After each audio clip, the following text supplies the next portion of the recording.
주 안에서 같은 마음을 품으라. 내가 또한 참된 멍에를 맨 자 내게 간구하노니 복음에 나와 함께 수고한 이 여자들을 도우라. 또한 클레멘트와 나의 다른 동역자들을 도우라.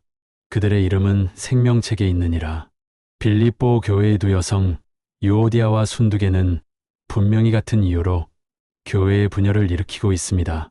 둘 다 그리스도인이고 둘 다 같은 주님을 위해 일하고 있지만 둘 다 리더십, 월성 그리고 중요성을 욕망하고 있습니다.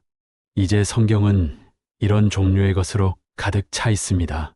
여러분도 보시다시피 이것은 마귀의 관계의 표현입니다. 이것이 그가 개인의 삶과 전체 교회의 삶에 황폐함을 가져오는 방식입니다. 이것은 얼마나 끔찍한 일입니까? 우리가 이것을 보는 것이 얼마나 필수적인지요. 이것은 여전히 개인과 하나님의 교회에서 일어나고 있습니다. 이것은 우리 자신과 관련하여 우리가 이 세상에서 다뤄야 할 마지막 격입니다. 그의 광야에서 자아를 이용하는 마귀. 이제 그것은 무엇으로 이어집니까? 저는 더 이상의 설명과 예를 들지 않겠습니다.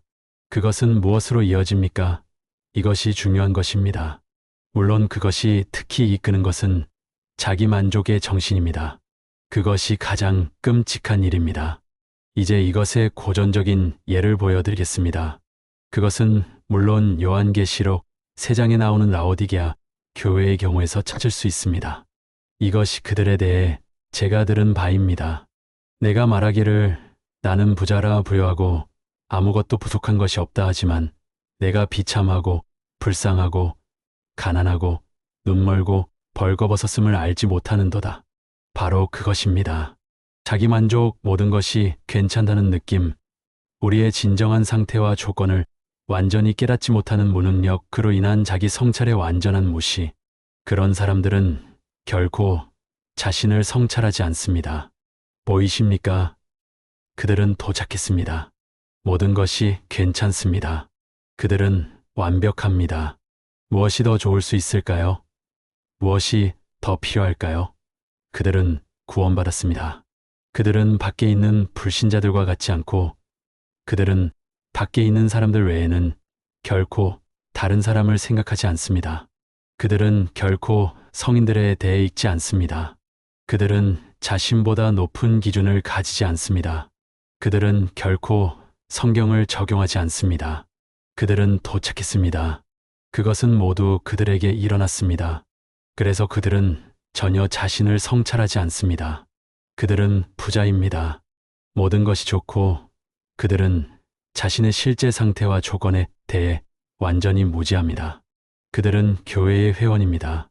일요일 아침에 그들은 갑니다. 글쎄요, 무엇이 더 필요한가요? 그들은 좋은 삶을 살고 있습니다.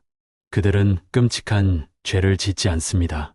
완벽한 그리스도인, 교만으로 부풀어 오르고 자기 충족감에 안주하고 자신의 가난함, 공허함, 끔찍한 상태를 알지 못합니다. 그런 다음 물론 그것이 우리를 이끄는 또 다른 방식은 우리가 결코 넘어질 수 없다고 느끼게 하는 것입니다. 여기에서도 고린도인들과 큰 문제가 있었습니다. 그래서 여러분도 보시다시피 사도는 그들에게 이렇게 말해야 합니다. 매우 인상적인 구절에서 그의 첫 번째 편지의 10장에서 그는 이렇게 말합니다. 그러므로 서 있다고 생각하는 자는 넘어지지 않도록 주의하라. 여러분도 보시다시피 그들은 넘어질 수 없다고 생각했습니다. 그래서 사도는 그들을 이스라엘 자녀들의 역사를 통해 데려갔습니다. 홍해를 통해 이집트에서 나온 많은 사람들이 있었지만 그들은 결코 가나안 땅에 도착하지 못했습니다. 왜? 글쎄요. 그들이 이 자기 만족에 빠졌기 때문입니다. 그러므로 서 있다고 생각하는 자는 넘어지지 않도록 주의하라. 우리 중 누구든지 자신이나 자신에게 모든 것이 잘 되고 있다고 느끼는 것, 우리가 결코 넘어질 수 없고 결코 죄를 지을 수 없다고 느끼는 것보다 더 위험한 것은 없습니다. 우리에게는 결코 잘못될 수 없습니다. 누군가가 넘어지는 것을 듣고 우리는 말합니다. 얼마나 끔찍한 일인가. 왜 그리스도인이 그렇게 넘어진다고 상상하십니까? 제가 그렇게 말하는 사람을 들을 때마다 저는 그들에 대한 두려움과 불안으로 가득 차게 됩니다. 제 친애하는 친구여, 여러분은 자신에게 이렇게 말해야 합니다. 누군가가 넘어지는 것을 볼 때마다 하나님의 은혜가 아니었다면 그곳에 가서 보십시오. 서 있다고 생각하는 자는 넘어지지 않도록 주의하십시오. 그러나 교만하게 말한 사람은 자신이 넘어질 것이라고 상상할 수 없습니다. 불가능합니다. 그의 경우 그는 도착했습니다. 그는 완벽한 그리스도인입니다. 그리고 물론 그것은 다양한 다른 것들로 이어집니다. 그것은 이기심, 자기 중심으로 이어집니다. 물론 자아는 항상 자신에게 관심이 있습니다.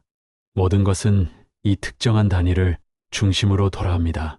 그것은 모든 것의 별자리의 중심입니다. 모든 것이 자아를 중심으로 순환하고 그것은 질투와 시기로 이어집니다. 보십시오. 다시 고린도에 있었습니다. 더 작은 은사를 가진 사람들은 다른 사람들을 시기하고 매우 질투하며 왜 그들이 그것을 받지 못했는지 이해해야 하고 결국에는 하나님의 선하심에 대해서도 의심하기 시작했습니다.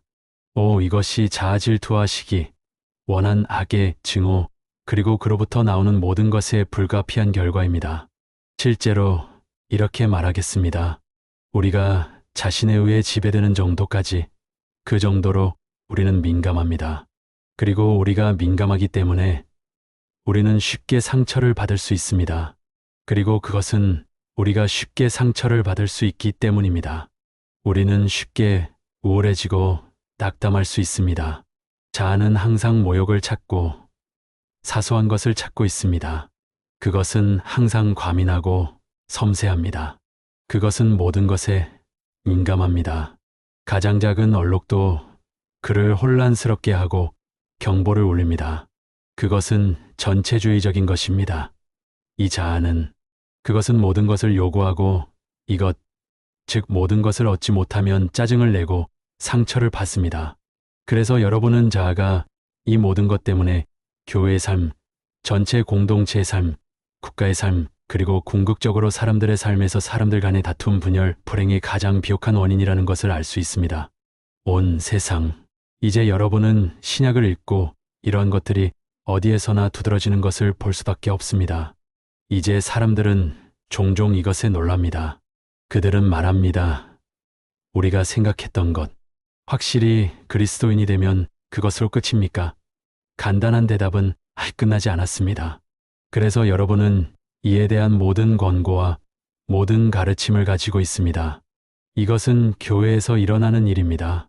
제 가장 친한 친구여, 마귀는 여전히 있고 그의 관계는 여전히 매우 강력하고 매우 활발하며 그는 우리의 가장 큰 약점, 즉 우리 자신을 이용하는 방법을 알고 있습니다.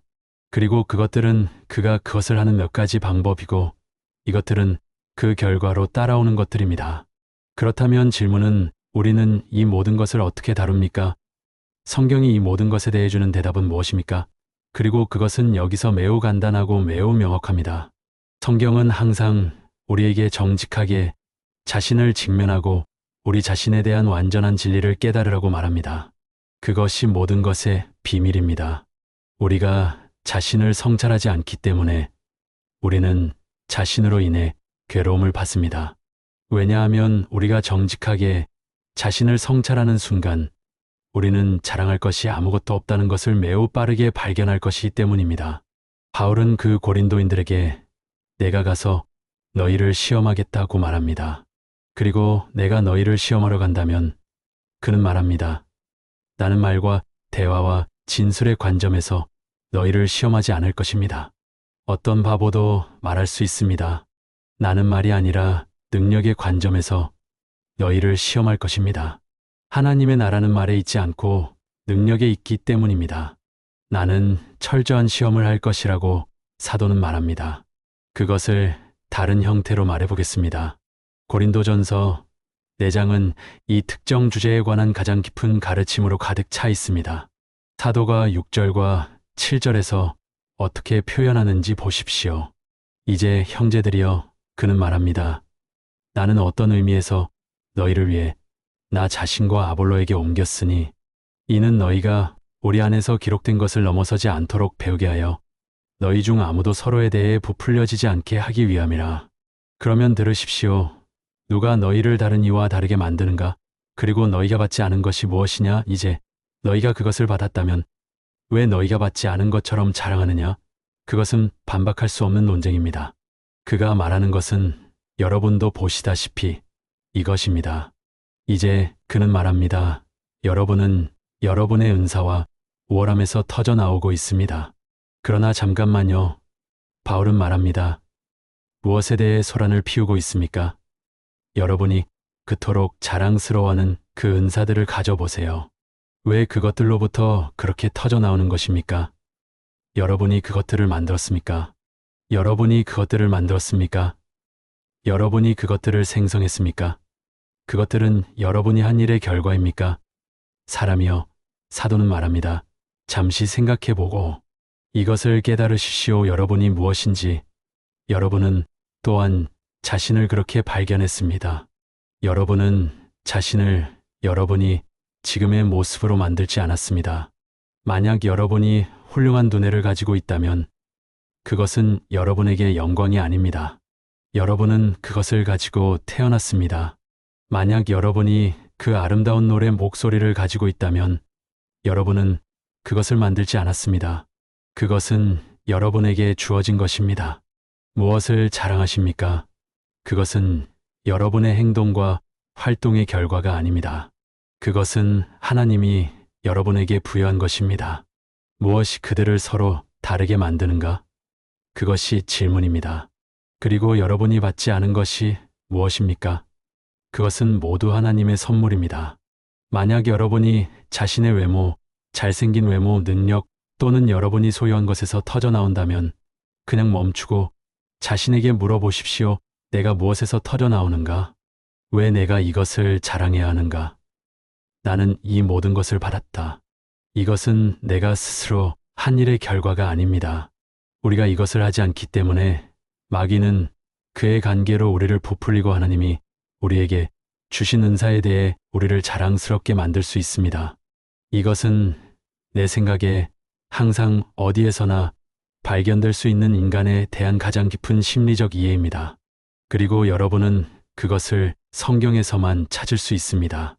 이것이 궁극적인 대답이자 유일한 대답입니다. 세상의 모든 위대한 사람들을 보십시오. 우리는 그들을 보고 칭찬하고 찬양합니다. 하지만 여러분도 알다시피 우리는 모두 잘못되었습니다. 우리는 하나님을 찬양해야 합니다. 셰익스피어를 만드는 것은 하나님이지 사람들이 아닙니다. 여러분의 위대한 장군들, 위대한 정치가들을 만드는 것은 하나님입니다. 이 사람들은 은사를 부여받았습니다. 여러분의 위대한 과학자들, 그들은 모두 이러한 은사를 가지고 태어났습니다. 그러므로 우리는 결코 사람들을 자랑해서는 안 되고 그러한 은사를 사람들에게 줄 수 있고 사람들을 그가 하는 방식으로 사용할 수 있는 하나님을 자랑해야 합니다. 우리는 자신을 자랑해서는 안 되며 다른 사람들에 대해 터져 나와서도 안 됩니다. 우리는 일반적으로 위대한 하나님을 보아야 합니다. 그분은 그분의 뜻대로 이러한 다양한 은사를 주십니다. 그것이 비밀입니다. 하지만 그것으로 멈추지 마십시오. 계속해서 이 질문을 하십시오. 우리가 정말로 무엇을 받을 자격이 있습니까? 자신을 알라. 그것이 본문입니다. 자신을 성찰하고 여러분이 정말로 어떤 사람인지 보십시오. 다른 사람들이 여러분을 보는 대로가 아니라 유타가 다른 사람들이 여러분을 보기를 원하는 대로가 아닙니다. 여러분이 사회에 끼치는 인물이 아닙니다. 그저 자신을 보고 자신에게 말하십시오. 여러분의 영적 거울을 보십시오. 여러분은 사람들이 여러분에 대해 무엇을 생각하는지 알고 있습니다. 하지만 만약 그들이 여러분이 머릿속에서, 상상 속에서, 그리고 마음속에서 보내는 모든 생각을 안다면 어떨까요? 만약 그들이 여러분이 때때로 상상하는 것에 대해 안다면 어떨까요? 또는 그들이 여러분의 가장 깊은 비밀에서 여러분을 안다면 어떨까요? 누구도 자신의 골짜기에서는 영웅이 아니라고 누군가는 말하고 어떤 사람도 자신에게 영웅이 되어서는 안 됩니다.